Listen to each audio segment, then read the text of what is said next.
You've seen the defense collectively grow the most over the last few weeks?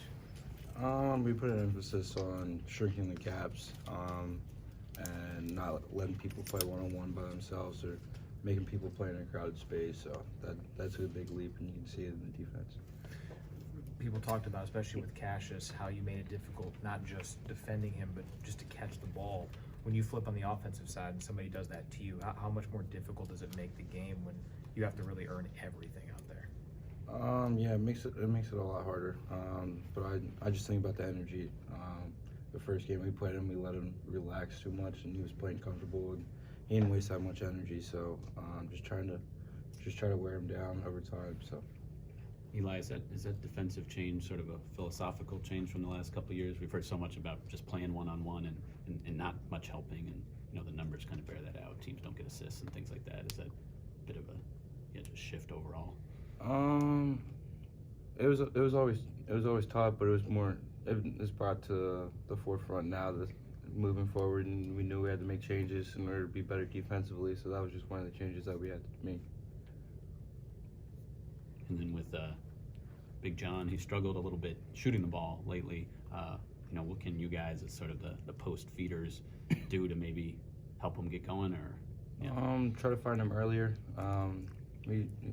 Some of the passes he was off the block, so just trying to get him as close to the basket as possible and put him in the right positions. How has his demeanor been in practice and everything? I mean, it's a bit of a slump. It's been good. His energy's been there. He's still talking. He's been the same John, just the shots aren't falling right now. I know you and John, right before the Nebraska game, when we talked to you guys before Xavier's suspension, you guys talked about trying to step up vocally for that Nebraska game and then sustaining it. Do you think you guys have done a good job doing that? I feel like you can always improve on it, but I feel like we did a good job. I feel like everybody on the team's talking more, and that you can see it, and that's some pros, and you can see the wins coming from that. John wasn't used much on post-ups his first 3 seasons. How big of an adjustment was it for him to go into this year and have to post up a lot constantly on offense? Yeah, John doesn't have that demeanor, so Coach Howard was trying to instill that into him, and he embraced it in the first half, like the first half of the season. But he just needs to continue to stay confident, and it works. So he just got to get to his spots and trust that the work that he's putting in is going to pay off. Can you elaborate on what you meant by he didn't have that demeanor, or doesn't have that demeanor? Like that aggressive, you don't see that of John. He's just not that kind of person. So just trying to get him to be more aggressive and more nasty, as Coach would say. Is there anyone you guys have watched, like any post scorers, like centers, NBA guys that you have John trying to emulate? I'm not sure on that. Have you seen Franz grow defensively? It seems like he's kind of embracing that role a little bit more. Rebounding. He's been rebounding really well. And the first half, when Isaiah went out, he needed a rebound, and everybody needed a rebound because Isaiah's a big presence there. So Franz growing on that aspect, and then just better angles and understanding the angles in the game, the different ball screen coverages that we have. So, how much better has he gotten off the ball specifically? Franz, yeah. He does a really good job with movement, pin screens, flare screens, and then just finding the open windows. So. You guys are 2-0 since Isaiah came back from his injury. How much normal does it feel just in all parts of the game? His communication, rotation off the bench, offensive continuity, just all that stuff, having him back out there 30 minutes a game. You can definitely feel a change. It feels like the Bahamas again. People are having fun. You can see the smiles. Before the Northwestern game, that was something that Coach Howard preached. He was like, go out there and have fun. I feel like sometimes we get lost that it's a basketball game and we lose that sometimes. So just having the smiles on everybody's faces and winning helps with that. So is that a direct effect from Isaiah? I mean, he seems like a pretty happy guy generally. Is that? He's a good guy. He's really positive. Brings a lot of energy.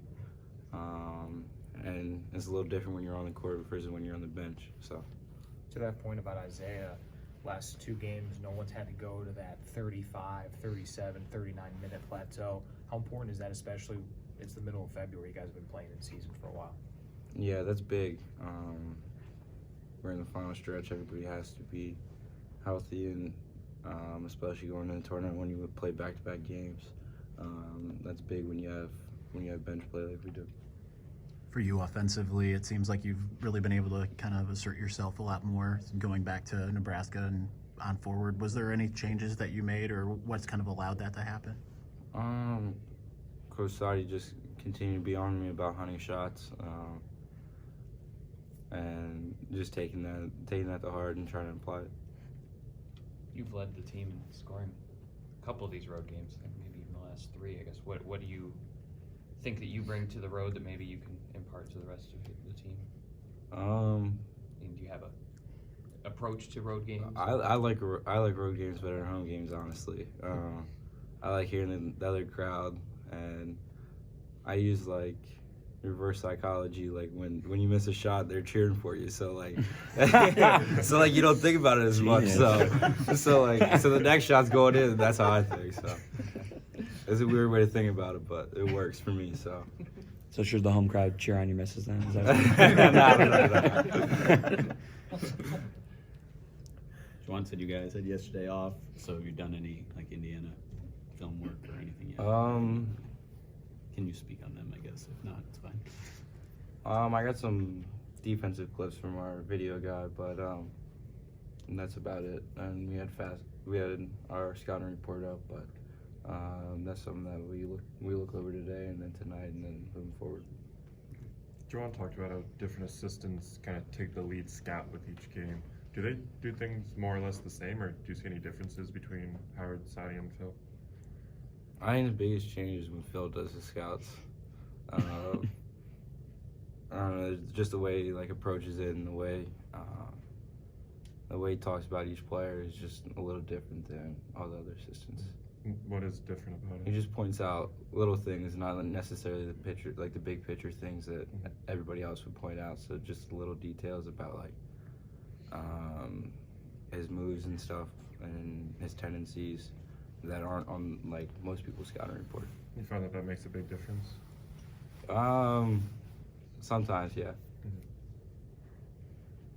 Eli, you mentioned you guys knew you had to make changes on defense. Was there ever a certain breaking point or a certain game that kind of sank in for you guys?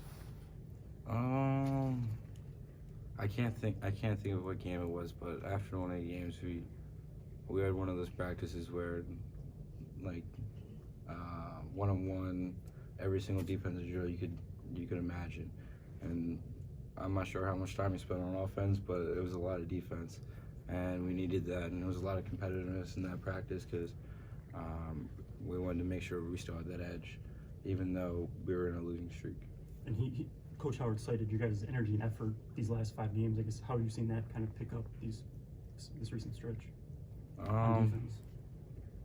I mean, offense helps with defense, so like being able to have the energy and getting out and running and getting early buckets really helps with defense. Play with more confidence.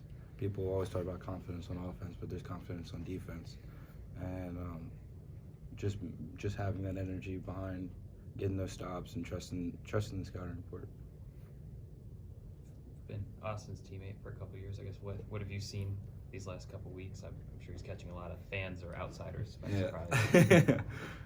We always knew like he was capable of it. It was just putting him in the right spot to succeed, just like anybody else. And he got a shot, and he's doing well, and it's just happy to see him happy and him smiling in the locker room, talking with everybody. You can see how much he's like talking in the locker room and how outgoing he is now that he's playing well and he feels comfortable with everybody in the team and people are trusting him. So it's good to see that. From someone who does see him every single day, I mean, if you were scouting Austin, I mean, what are some of the things he's doing maybe better that we hadn't seen much because he hasn't played a lot over the last few years? He's physical.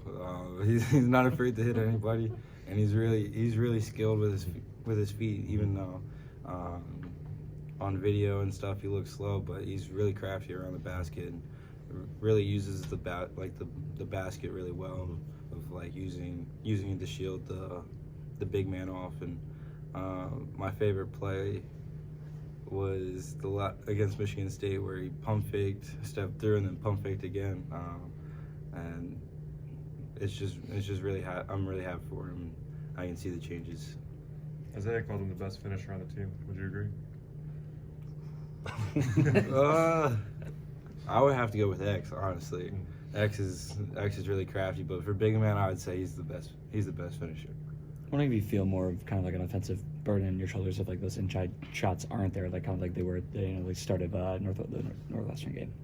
Say that again? If you feel like more of like an offensive, I guess, burden on like offensive responsibility when the inside shots aren't there for you guys. Not really. We know one thing that coach always says is the ball finds energy, so the shots are gonna fall eventually, and the percentages are gonna weigh out. I talked about that before. Like, if you're a 45% shooter, you're gonna be a 45% shooter over time. So it's just a matter of time when those baskets fall. And then Livers kind of called you the silent assassin, I guess, of the team. Is that a role you kind of embrace, as some of you guys talked about before? And that's just something Isaiah said. Honestly. he has a whole bunch of different names for me, but yeah. Fair enough. Anything else? Well, thanks, Eli. All right. Thank you.